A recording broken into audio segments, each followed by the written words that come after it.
Hi everyone, welcome back to another video in this World of Flowers series. Today we have this fun little ball. Now I think I said it was a ball of wool, but I'm looking at it thinking it's probably supposed to be some sort of garden twine type thing, but it doesn't really matter. And I'm actually going to start with a really light colour. This is the light magenta, not sure how well the name there is showing up. And I'm just going to do a layer of light magenta on this ball to start with. Now these can be a little bit tricky to colour if you want to highlight different things. Now we want to make it look round. I'm going to just do this bit as well. We want to make it look round, and therefore we want to sort of put a little bit of shading in, but of course we don't want to make it look shiny because it's going to be it would be a matte type finish on the sort of string, I guess. So I'm going to put a darker layer around, but we also want to see the shadow between all the different pieces of string, which again is a little bit more tricky, but it's okay, it's not too tricky. So I'm hoping that might make it look slightly more rounded. We're a little bit far away.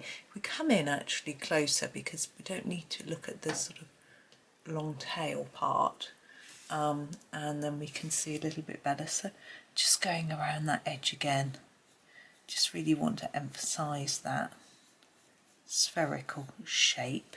And then we need a darker color. Now I think I'm going to go for the magenta. This is quite significantly darker, but we're going to use it gently. So I'm thinking where we've got this loop going around the center, we put some shade under here first, like that, and here. Now this would be the darkest area of shade. If you think about it, that would really be standing out from the ball, but each of these would have a little bit as well. So I'm just going to gently try and go over the black lines I missed there, and the same here. Now here, look, we've got the end of a sort of section. If you've ever wound a ball of wool, you'll know how it sort of reacts, that you get a sort of area where you've got a lot of bits together, more sticky outy area.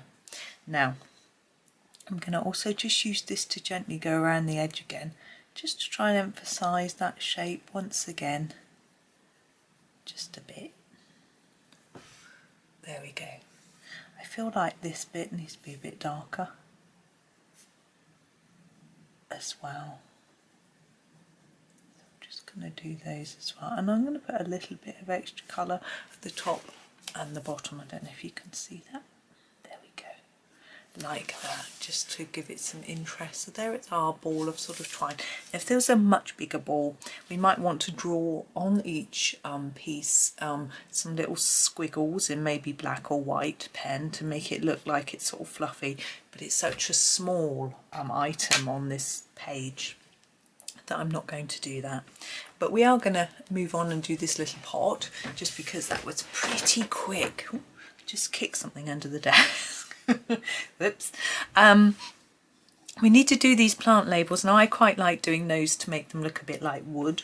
I'm going to use the palest brown. Oops, just got to move my pencils a little to find it. I'm thinking that the brown ochre is probably the pencil of choice. Oh gosh, the sun has come out. It's really cloudy just now, like it was going to pour with rain. And I'm just going to do the whole of both in the same colour. You don't have to do them the same. I just need to sharpen. My blades are all getting really blunt. I need to change some of them. I haven't got many. I've just emailed Staedtler to ask them if I can buy some more. Let's see what they say. I don't think they sort of sell them on their website. I haven't seen them, but I'm hoping that I can buy some from them. Rather than buying a whole new sharpener, it all seems a little bit wasteful. Okay, so I'm just doing a few darker areas. I think we'll go sort of over the writing a bit. And the reason that you could do this in pink or blue, but we don't really want to put in another colour. We're trying to keep a limited colour palette on this page, aren't we?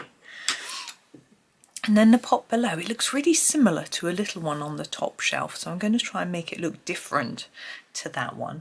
And let's just oops, move my pencils again. I haven't got room to spread out all my polys on this desk, so I have to move the trays back and forth a little bit. I think we'll use a nice pale phthalo blue. This is the light phthalo blue, and we use this for the top and bottom. We're going to use our technique that we've been using throughout, so fading towards the middle like that, and the same on this side and at the bottom as well. You might hear talking in the background. My children are doing their homework next door. While they were doing their homework, I've nipped in to make a video or two, we'll see.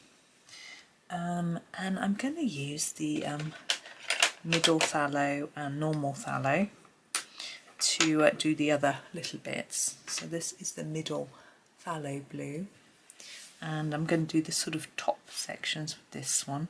I think I want to fade it towards the middle like we have been, so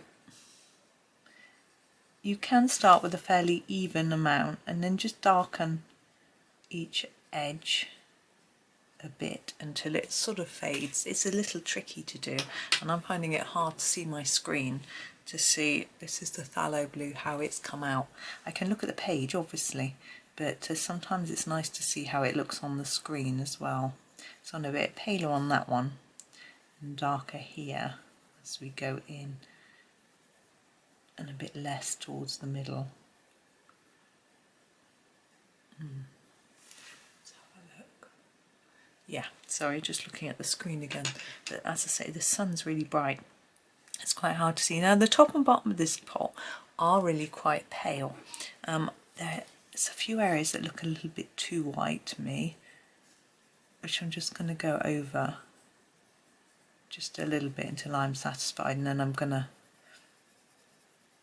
just darken up those edges again. We want a nice contrast between the centre and the edge, but it's okay to leave a bit of paper. Okay, I'm just going to brush that off. Let's push that up so we can see all of that. That's all we're going to do today. It is quite short, but we could do the little one actually. But I was going to do the little one with a different bit, so I'm going to leave that there, and we'll do the little one tomorrow with the other picture next to this one that we can't see. So we'll do that. I'm just keeping it quick and short. I don't want to do too many different elements and too many different pencils and colours all in one picture, all in one video. Just keep it nice and simple for you. But so that is me for today. Tune in tomorrow though for the next bit, and there'll be another video in the morning as well. So thank you so much for watching, and enjoy the rest of your day, and happy colouring.